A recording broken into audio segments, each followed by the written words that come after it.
Good morning, everybody. It's October 14th. We are doing a bunch of fall work up here at the North Farm. There's not a whole lot to do down there at the South Farm as it was pretty dry, so we're devoting a little bit more of our time to the north this year.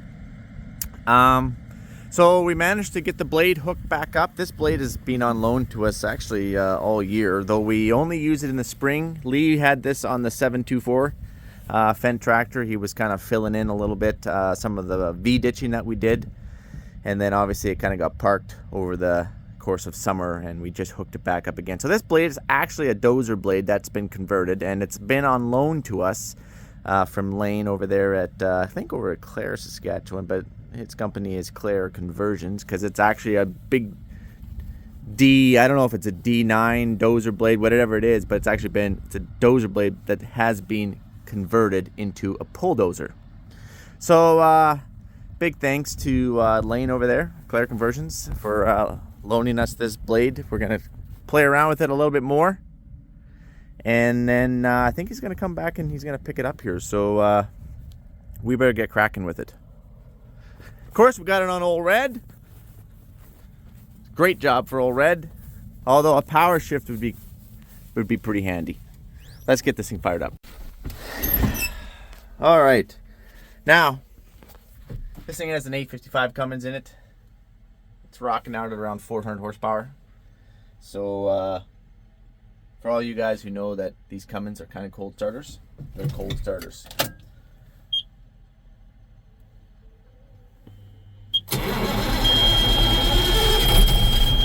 Oh baby.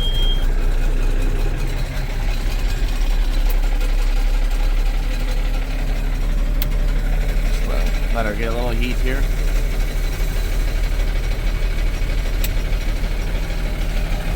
Look at that oil pressure. Surges right up to 108, which is thick. Not even that cold.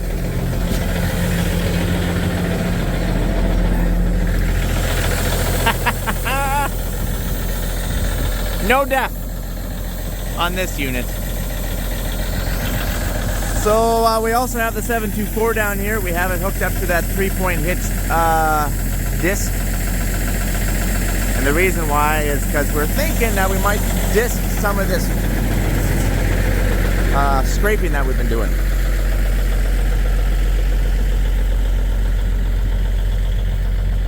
So this used to be a pretty deep slough, and we are consolidating our sloughs, which means we are taking it down to another slough, a lower graded slough, and it needed a little help in the natural water run to get it down there, so that's where it's going to be. And then while we are assisting its water run down there, we're pulling the dirt and we're sticking it back in the slough to build the slough up even a little bit more. So this is just about done, and we got some pretty heavy clay here, and some of it got brought up. And then we got some topsoil there. We're gonna just kind of mix it all up, chop it up, and hopefully this doesn't hold any water next year. Hopefully it doesn't. And then I've been working on another cut over here.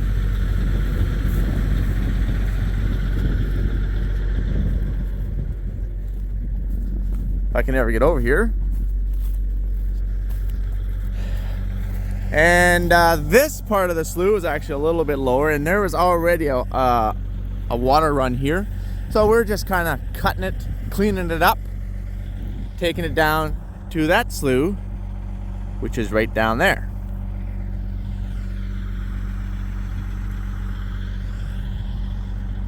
This one isn't quite done yet, because obviously I don't like having a lip here. So I'll come in here and I'll take another cut or two. Actually, I'll come this way, take another cut, and then I just put the dirt in the slough, builds the slough up a little bit, kind of a win-win. Now, when you take it right down to the hard pan clay, it doesn't grow very good crops because you took all the topsoil off.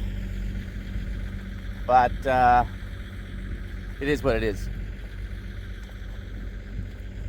So then, this slough is going to be down there. And then eventually I'm going to take that slough, because it's going to get bigger, and take it down and consolidate it with the other slough where this one's going to meet. So it's just a consolidation. Up here, it's very potholey. So it's not uncommon to have 130 acres to a quarter. That's probably a pretty good quarter. The rest of it's sloughs. Some quarters only have 110 acres, 50 acres sloughs. So that actually adds up very quickly. So if you can gain back another 10 acres of sloughs by just consolidating your sloughs, it definitely pays. Definitely pays. And even if it didn't pay financially, farmers, it's what we do. We just like to clean up land. We like to make things better. That's just what we do. We like to grow crops. Now the water isn't leaving the field, so don't go have a little heart attack over there. But we have another half section that we'll hopefully get to.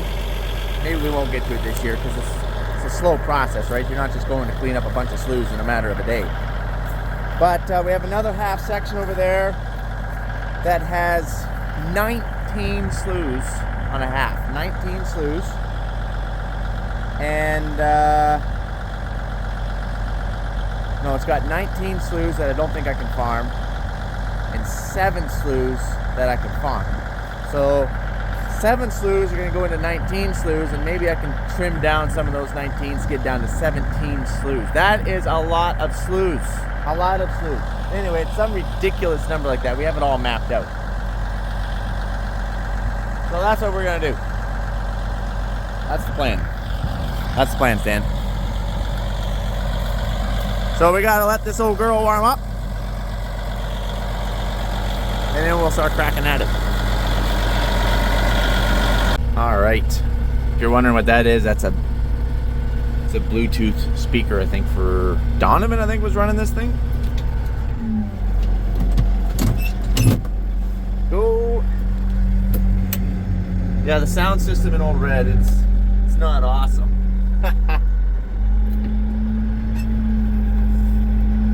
We're not quite warm enough to start pulling, but I thought I'd just drive around here and show you guys a little bit more.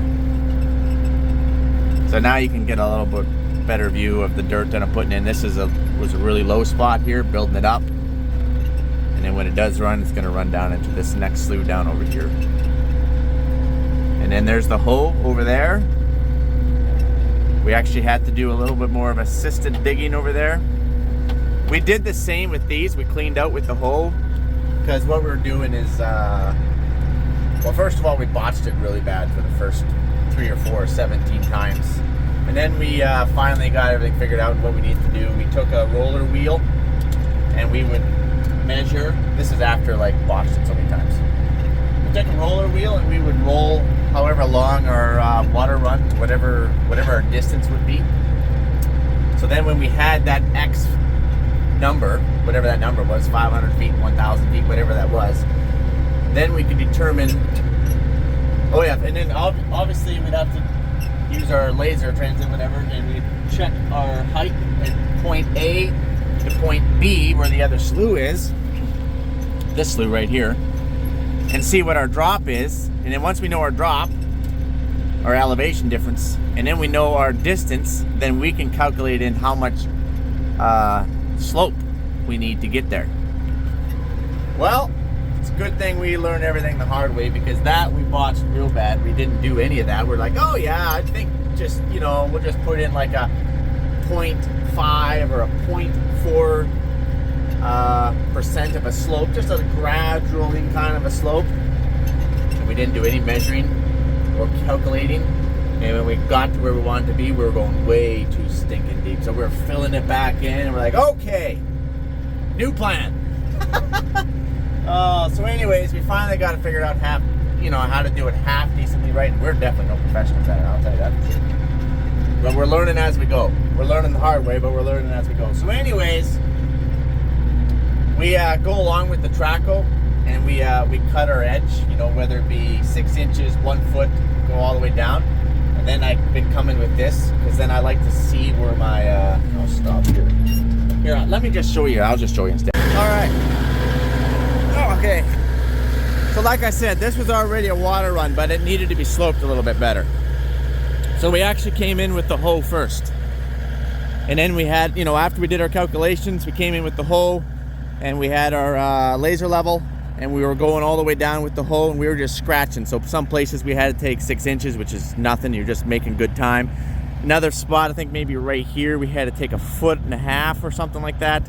And so anyway, the hoe gave me a base, because it's a 60-inch wide bucket, so it gave me the base. So then I just hopped in the blade here, the bulldozer, and I just used that base as ground zero, and then I could come in and I could slope it however I wanted. So that definitely sped me up as the bulldozer dude, having that trench already 60 inches wide, graded and sloped. And then all I had to do was just make it crossable for the air drills. That's what we're doing, making a nice slope. So that way we can get in here with the air drills, seed it, versus just having a trench. But I definitely liked having the trench there first. That way I could see, oh, I'm going too deep, I'm cutting it too deep, or I'm not going deep enough. So it was a good guide. That's the word I'm trying to say, it's a good guide.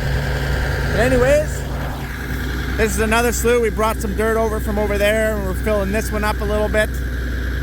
And then right over here, yeah, I know, my tractor isn't quite warm enough for it would be. There's probably like 1.5 feet in here. So then once we pack this down, level it, and then we were planning on disking it. Disc it, chop it all up, loosen it up so it's not packed so tight for compaction reasons for the air drill. And then we'll probably come in here and pro-till it. So here's one more that I'm not quite done. I don't know why I bounce around so much. I get sick of working on the same one and want to go to a different one. So we took this down, and now I need to grade this off just a little bit more. I don't think we did this one with the... Nope, we didn't do this one with the hoe. This was just trying to do it with the blade.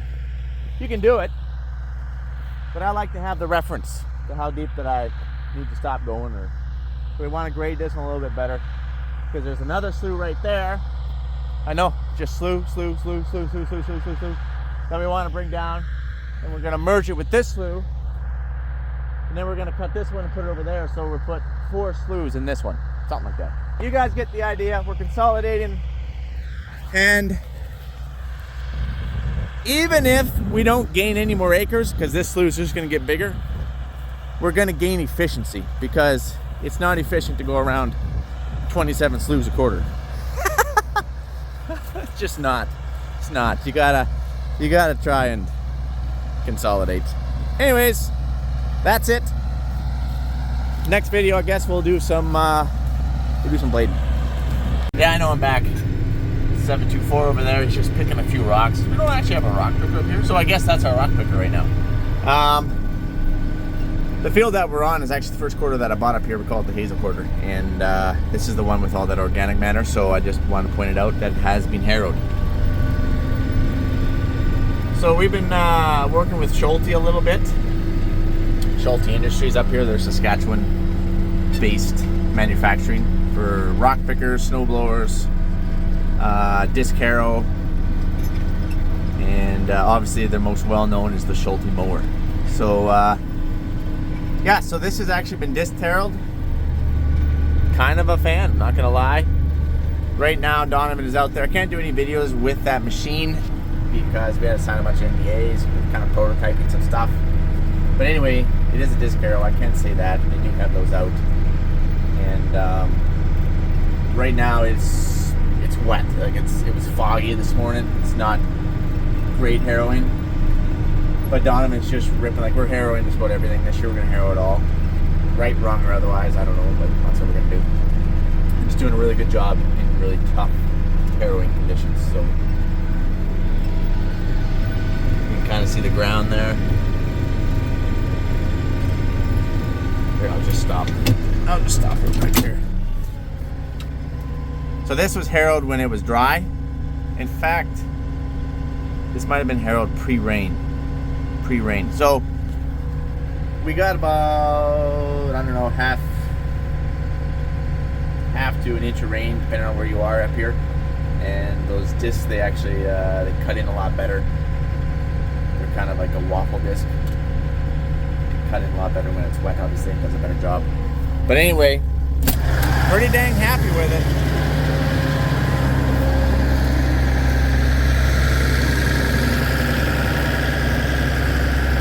I wish I could do some videos with the machine and show you guys, but oh yeah, here's some of our canola stubble from last year.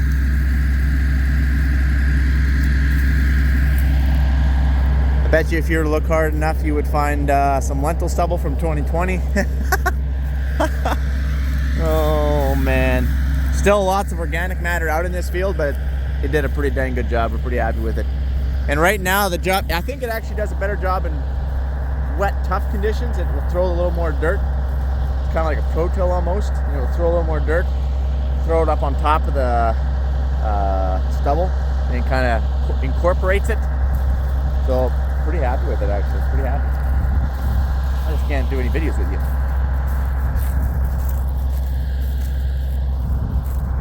They would do a little more like this. Here's a prime example. Throws the dirt up on top of the straw. Obviously the ground will warm up a little bit more, a little quicker in the spring. And the soil on the straw will help it rot down. Break it down a little bit. So this is what I like to see. I'm no harrowing expert, but pretty happy with what I'm looking at. All right guys, that's it. There we go. Now you know. Everything's getting harrowed. I'll catch you on the flipper.